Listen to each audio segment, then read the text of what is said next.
الحمد لله نحمده ونستعينه ونستغفره ونعوذ بالله من شرور أنفسنا ومن سيئات أعمالنا ما يهده الله فلا مضل له ومن يضلل فلا هادي له وأشهد أن لا إله إلا الله وحده لا شريك له وأشهد أن محمدا عبده ورسوله صلى الله عليه وعلى آله وأصحابه ومن تبعهم بإحسان إلى يوم الدين أما بعد.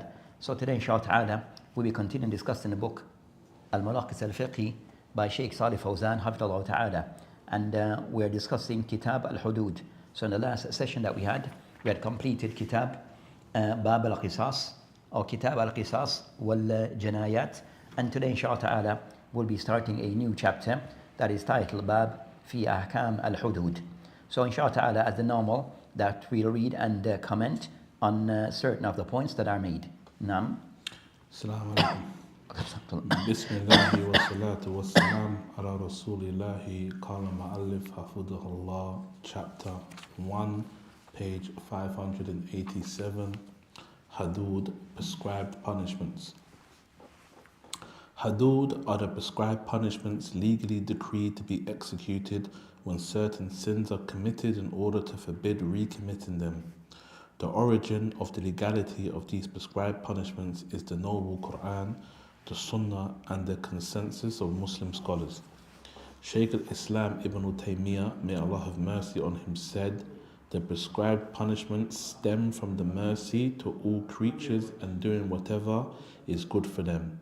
Thus, he who executes such punishments should have the intention of doing good and showing mercy to those on whom they are imposed, just like the father who seeks to discipline his son or the doctor who seeks to cure a patient. So that's concerning the statement of Ibn Taymiyyah rahimahullah. So as for what he mentioned regarding this particular chapter, Babun Fi Ahkam Al-Hudud. So Hudud meaning Al-Had. So Hudud, Al-Jam, well Al-Had is the singular, the Mufrad. And then the author rahimahullah ta'ala, or the author Hafidhullah ta'ala, then he mentioned what's the meaning of Al-Had or Hudud. So he mentioned regarding concerning that for Ligatan, according to the language, that the meaning of Al-Had, it is Al-Man, where they mention that the person Al-Man, that blocking, or Al-Man, that stopping one thing.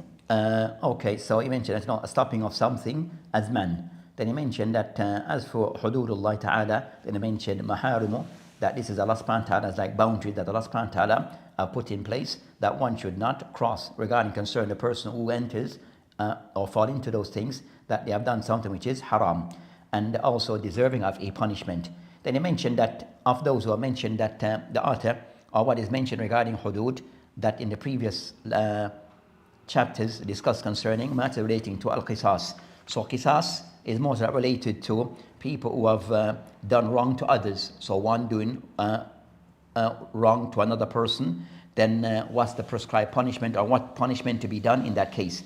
Regarding hudud is most of the person that he has done wrong to Allah subhanahu wa ta'ala. By Allah subhanahu wa ta'ala setting certain boundaries, where Allah subhanahu wa ta'ala puts certain boundaries and the person have overstepped those boundaries, and these punishments are put in place. So he mentioned regarding concerning al-hudud fi istilah, according to the ulama, that they mentioned, and this concerns the ulama of the Hanabila.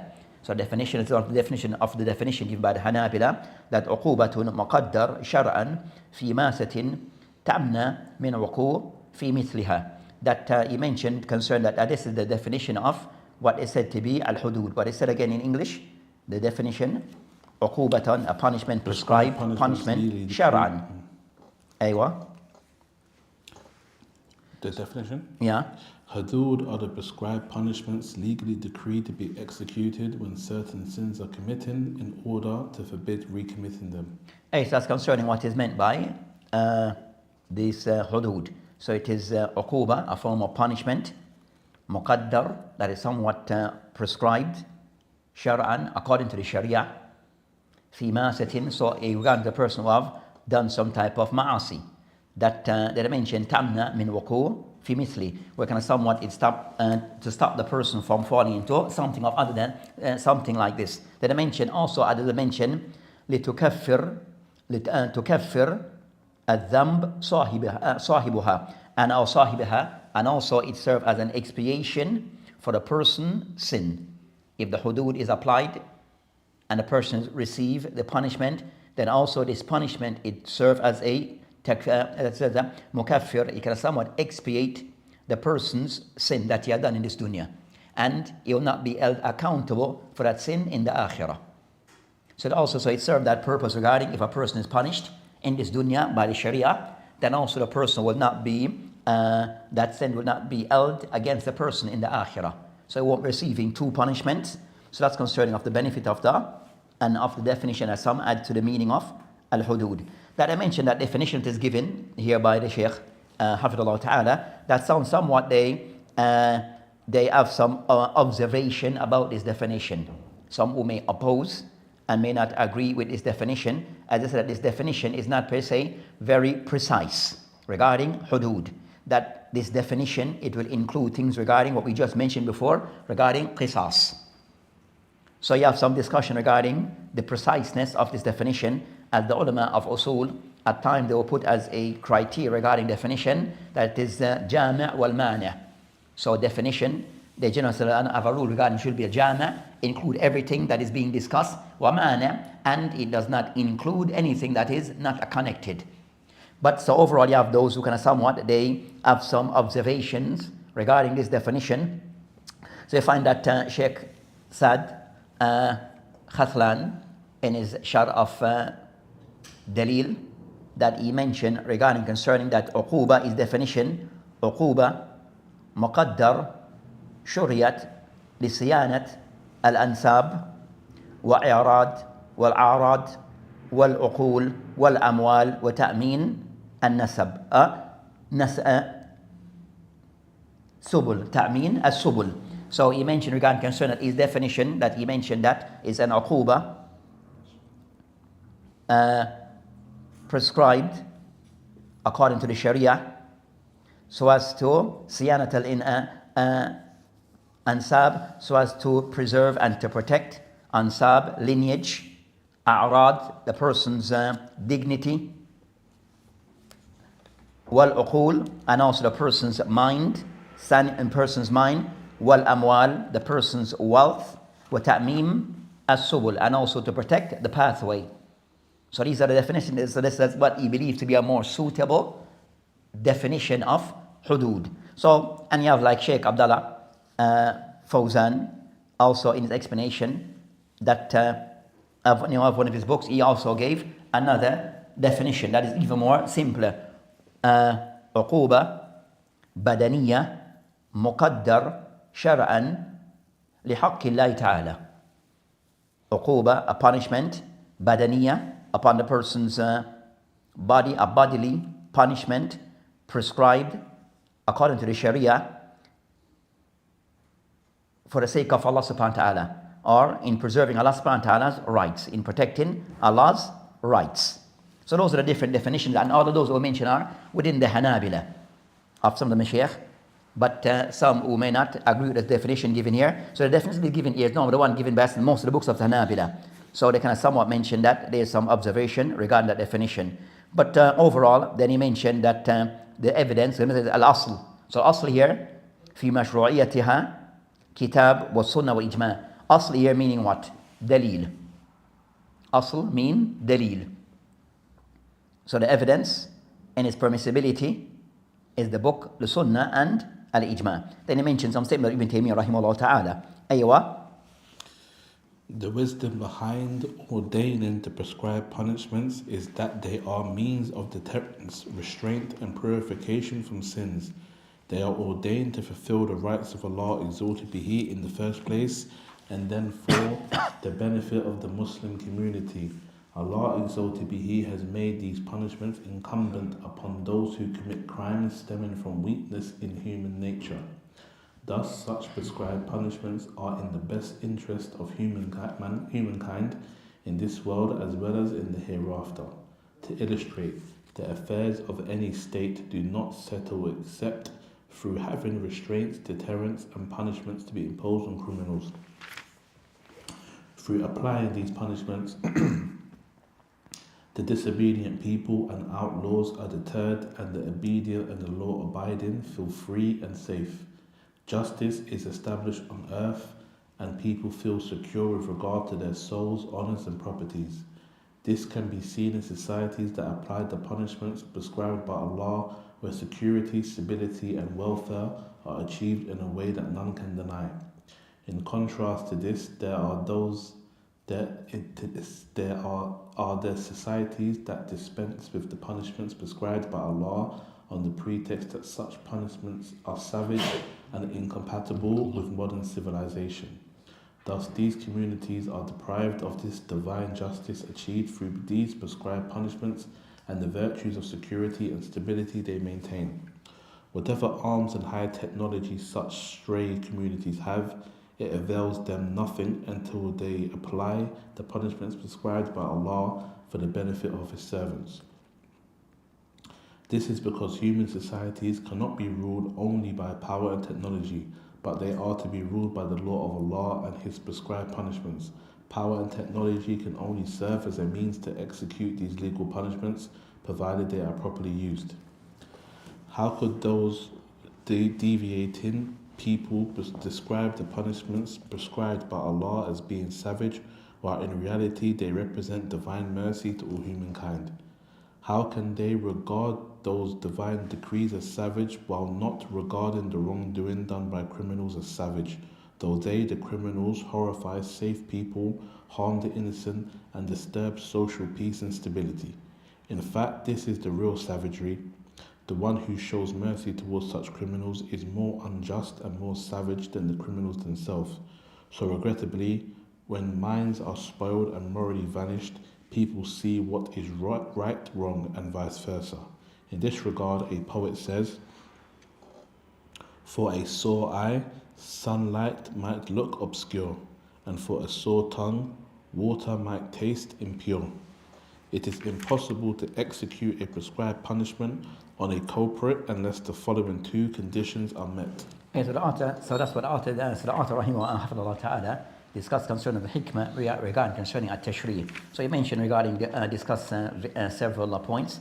Of those points that he mentioned regarding that in every society you need some form of rule of law. So in any society you need a form of rule of law where people have to abide by those rules. Those rule of law that will serve various purposes. Of the purpose regarding the rule of law, that there's things that serve as deterrent. So things that are there that people to stop people from doing certain things because they know the consequence of such acts.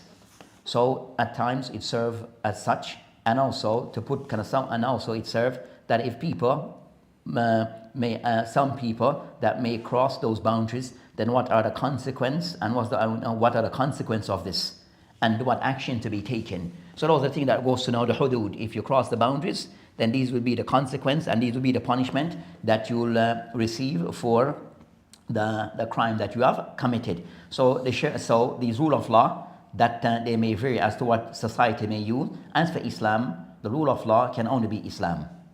As for Islam, then the rule of law has to be Islam. So those people who believe in Islam as their religion, and also those states that claim to be Islamic, then also they should also function within the rule of law of Islam. So he mentioned, so if you were to look today, that of the countries, even though it said the world as it is, then you have those who try to attack the hudud of Allah subhanahu wa ta'ala, Islamic law, and say it is barbaric, yadu billah, and the likes, and it's backwards, and whatever they may say.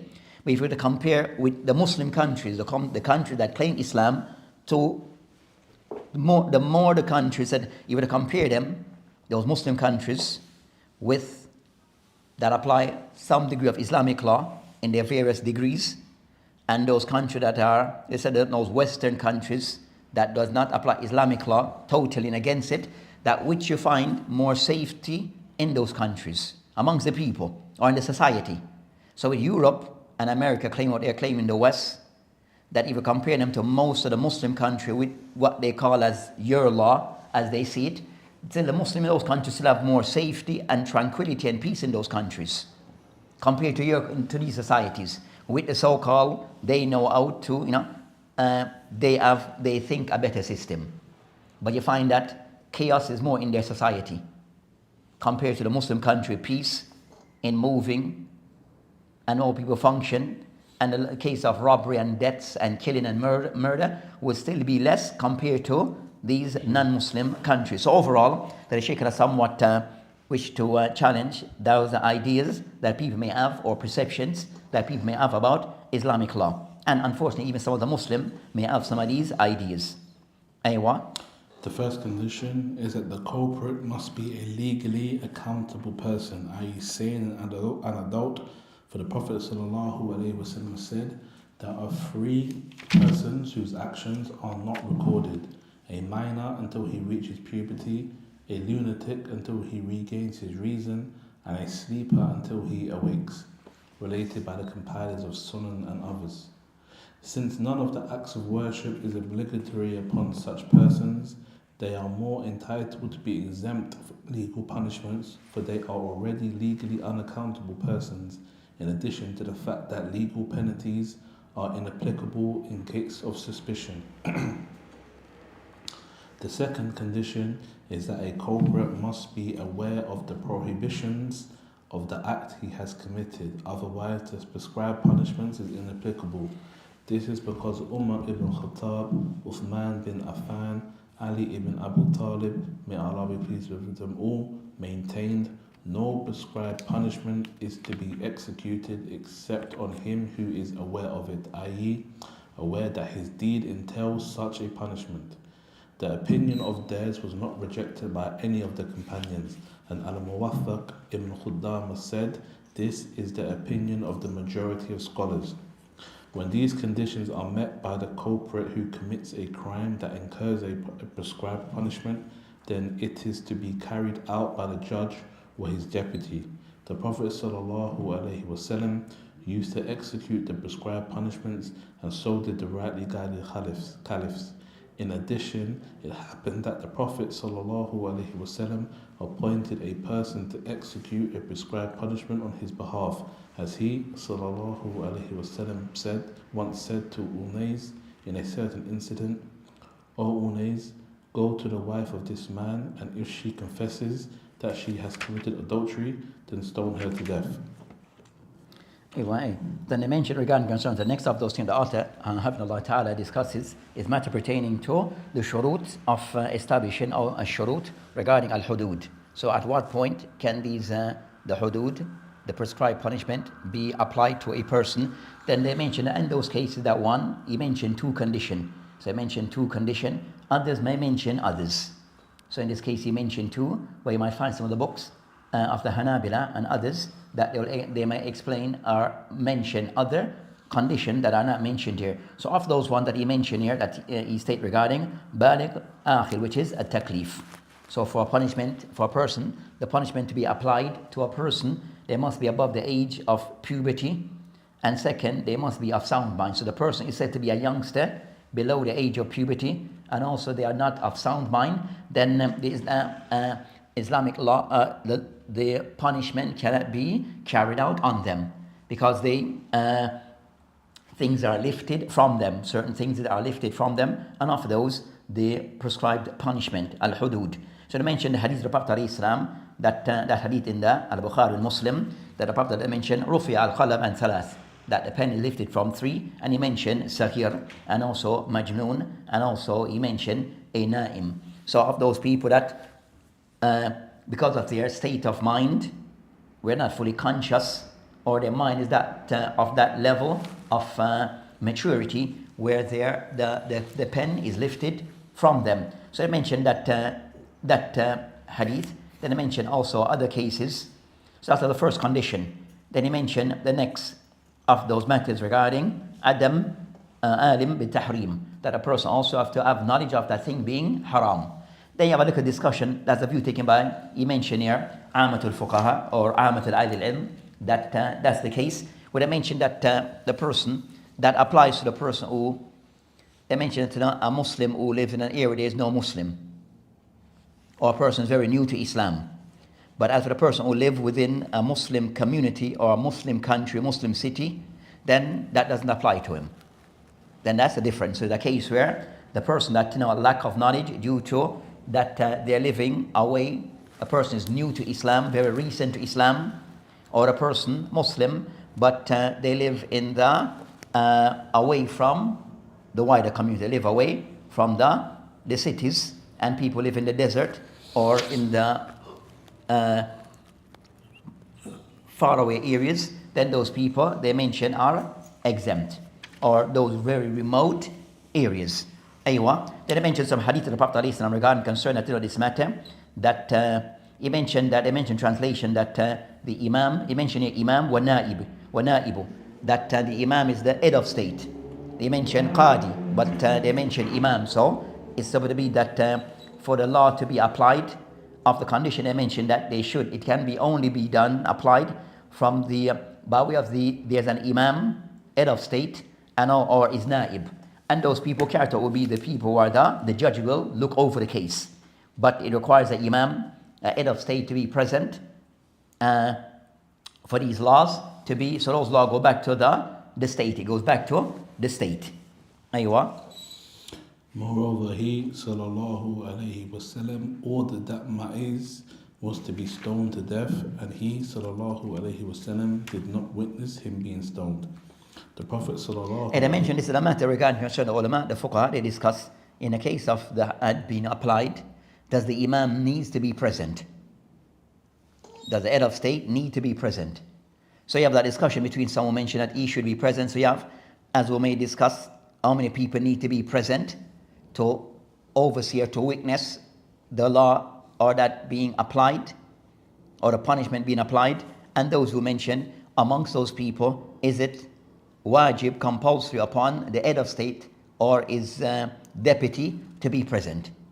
Then that's also what is discussed amongst the fuqaha. But I mentioned the case of Ma'iz, the Prophet ﷺ was not present in that case. Aywa.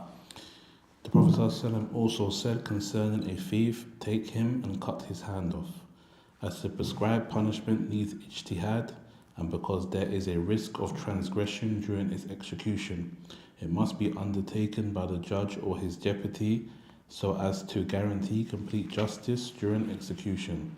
This should be the way to follow whether the prescribed punishment concerns violating one of the rights of Allah, as in the case of zina, adultery or fornication, or a right of a human being, as in the case of false accusation of zina. Sheikh Taqiyuddin Ibn Taymiyyah, may Allah have mercy on him, said, the limits whose violation does not only affect certain people are called the limits of Allah and the rights of Allah, such as banditry, theft and zina. This also applies to running public properties, endowments and bequests that are not made to specified people. Such limits are among the most important affairs of any state, so it is the duty of the rulers to pursue them and execute the punishments for violating them, even if without any claimants, and testimonies are to be accepted, even if without any claimants as well. Moreover, the prescribed punishments are to be executed without any distinction between the honourable and the mean, or the mighty and the weak.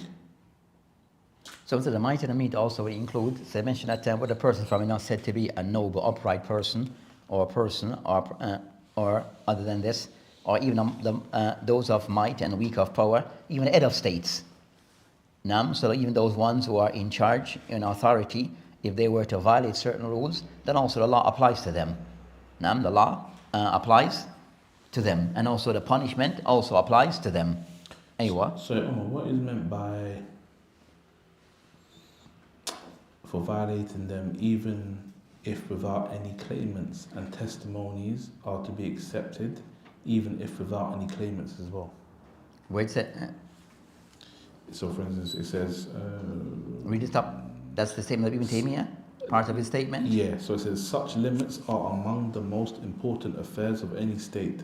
So it is the duty of the rulers to pursue them and execute the punishments for violating them, even if without any claimants. And testimonies are to be accepted, even if without any claimants as well. I have to check out what if something is missing, because it mentioned تقوم الشهادة من غير دعوة أحد بها. So to see, I'm not sure what context. تقام. Cool for it. No one says you should Yeah, but still be looked into. Is talking about the investigation. So even if a da'wah was made, then the matter is still to be investigated to see whether it is false or not. Okay. So if something or whatever claim is made, especially in the case of hudud, then the matter is still to be investigated, and then taken from there. Okay.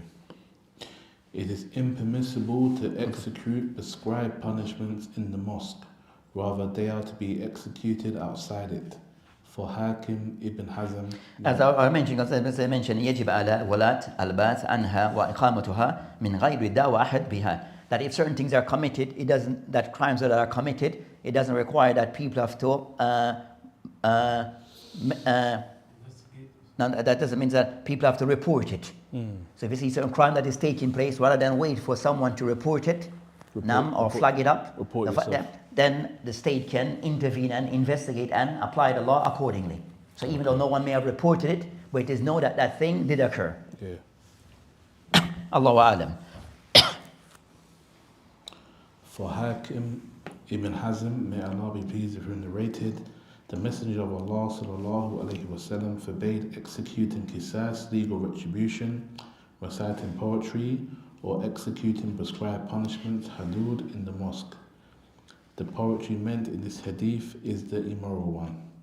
In addition, one is prohibited to intercede to prevent executing a prescribed punishment after it has reached the judge, and it is also prohibited for those in authority to accept any intercession in this concern. This is because the Prophet ﷺ said, if anyone's intercession hinders the execution of one of the punishments prescribed by Allah, then he has opposed Allah in what he has ordained. Moreover, the Prophet... It is hadith of Ibn Omar, Ibn Omar in the Abu Dawood والبيهقي والشيخ الباني والأرنهوت on the hadith to be إسناده صحيح. Then, so for example, regarding concerns that like in certain states or Muslim country, what they call regarding that you might find what they call that morality police.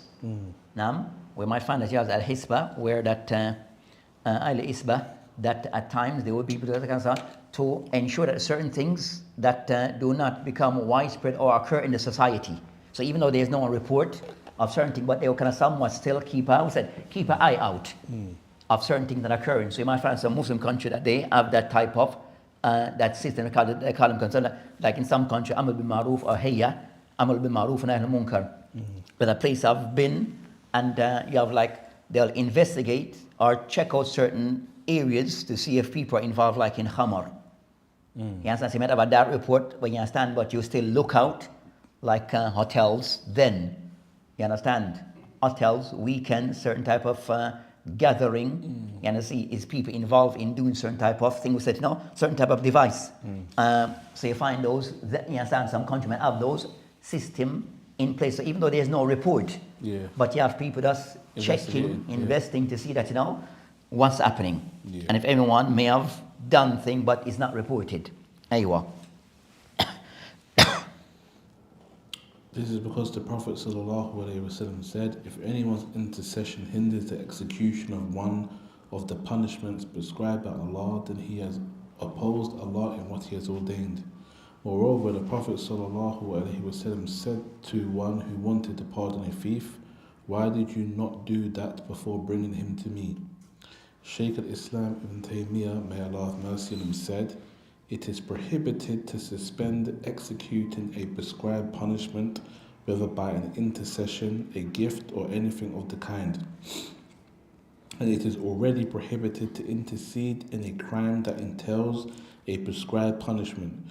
Whoever stops executing it, i.e. the prescribed punishment, for any of such reasons, though he is able to execute it, upon him is the curse of Allah, the angels, and all mankind altogether. It shows the severity of that matter. It shows the severity of the person not carrying through something that they're able and should. And also that for those people involved, regarding which had the people like the judges and those people that have that authority or in that responsibility, that not to intervene in these matters unjustly and unfairly.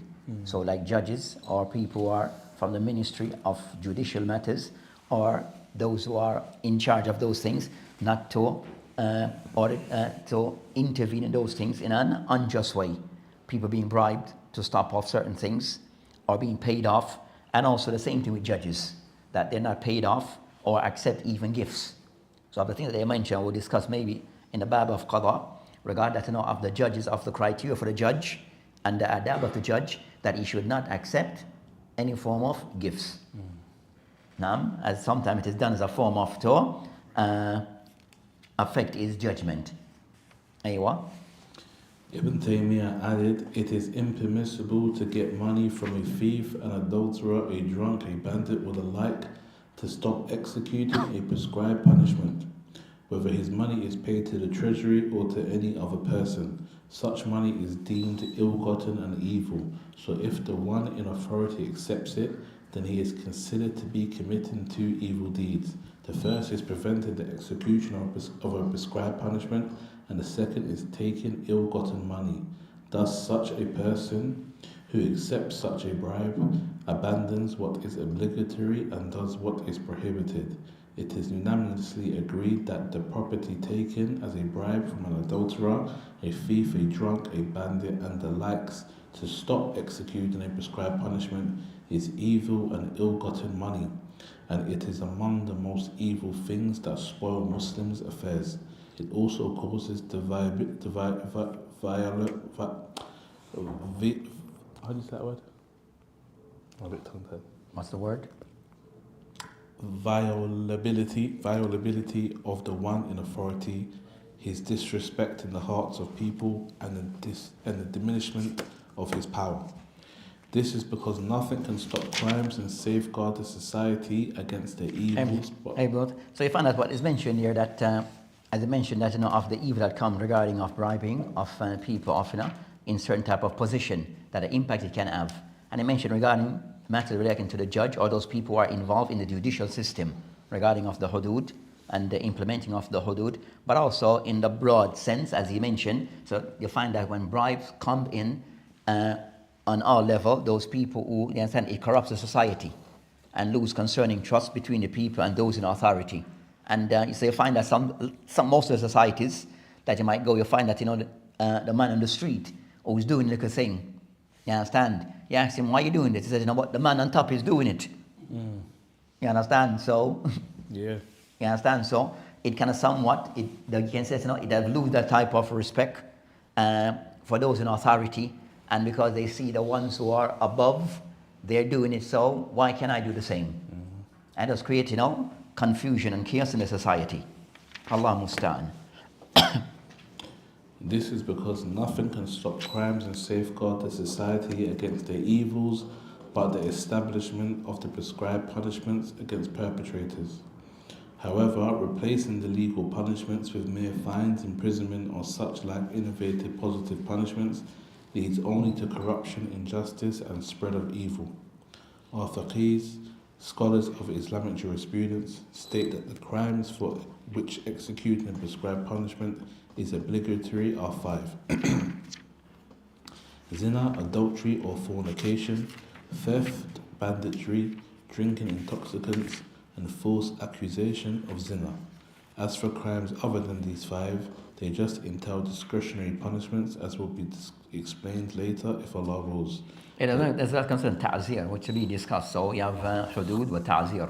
So I mentioned regarding concern of the one that you more discuss are those 5: az-zina, sariqa, qat'a at-tariq, which are those people like bandits, also sharb al-khamr, and also qadf, lying against others. So these are the ones that will be discussed in the next coming chapters regarding what are the rules relating to the person who fall into these crimes. Aywa.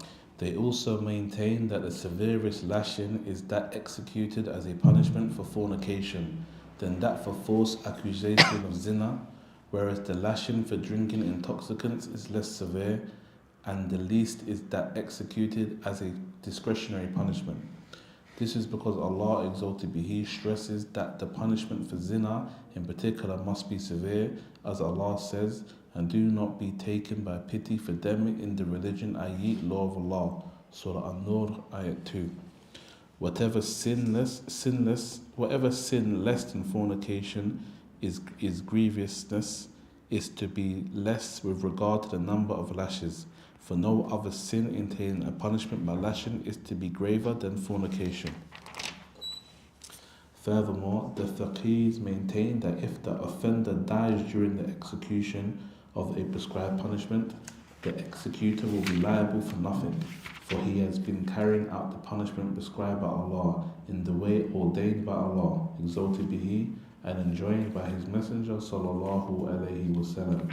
However, if the executor exceeds the legal way of executing that one being punished dies, the former becomes liable for diya.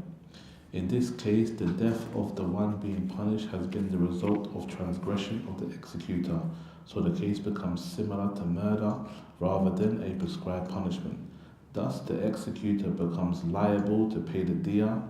This opinion is maintained by Al-Muwaffaq, may Allah be pleased have mercy on him, who said, "We do not know any juristic disagreement on this ruling." Okay, so that's concerning that as an introduction to what will be covered further in detail, which is matter regarding al-hudud. So you find that, as he mentioned, that there's 5 things that may be covered more in detail, and some others. So you have these 5 that he mentioned as a part of the hudud. Then you have others that also be included that you discuss concerning al-ridda.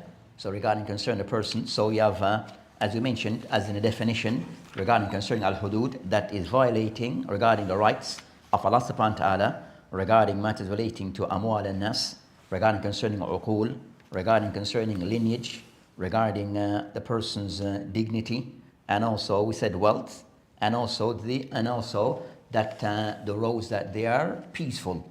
So these are concerning the hudud is around those things, also people's lineage, so protecting lineage, and what goes if the person goes against this. Also we said arad, which is the person's like honor and name, also the person's aql, uqul, also amwal, wa ta'min, as-subul, and we said that not those focus that is into the sharia as way of objective, it revolves around those things, with the addition to it would be ad-din. So the sharia, regarding concerning the maqasid at-tashriya or sharia, is kind of somewhat to preserve and protect 5 things. 1, that the person's deen. 2nd, the person's mind. 3rd, the person's lineage. 4th, the person's wealth, and the person's honor, and the person's honor. So those things the Sharia is there to protect. Now, so you find that these hudud, you can somewhat revolve around the protection of those things. So the person's deen, the person's honor, the person's wealth, and the likes. So violating those things is the Sharia then of some very strict punishment. So they mention arad regarding concerning a false accusation or things of zina. Nam, that were lineage, also with zina, uqul, and also amwal. So he'll discuss each of those ones, and we'll mention that of those ones to be covered also, that's matters regarding a ridda would be included, and false accusation on certain things. So these are the things that also the person affecting his mind by drinking things that are intoxicant. So all these things, it goes back to those maqasid at-tashriya. So that's inshallah ta'ala for today, that you can somewhat lay the foundation regarding that is something which is legislated shar'an and wajib, regarding that these things be wajib, the hukum regarding these applying these things, it is wajib, but that's to be done by way of the state. So the hudud has to be done by way of the state. We mentioned that regarding of the condition, I mentioned that of the thing that it has to be legislated or carried out by the imam or his naib, which they would be the courts. And also, so that's concerning those matters. So inshallah ta'ala, that's just laying the foundation regarding what will come next. Each of these cases would be covered separately regarding what are involved. Aywa. Sheikh mentioned about the people that see these ahkam as like backwards and monstrous and all that stuff. If the people from the Muslims see this view, they're apostate, isn't it? That comes in a person of those things can be a rule that can be one of the things that may cause a person to lose his faith or to be deemed concerning that amurtid. So a person can somewhat look at the Islamic law with this mindset, then that could be of something that can cause the person to lose his deen or consider to be an apostate. So of those things that can, of the nawaqil Islam, is those things. Comes out of the things that they discuss regarding concerning that applying the Islamic law of these things is that something that can nullify the person Islam. So the ones who have the responsibility to carry through on those things, if he does not, does this nullify the person's Islam? So you have those discussion on those topic.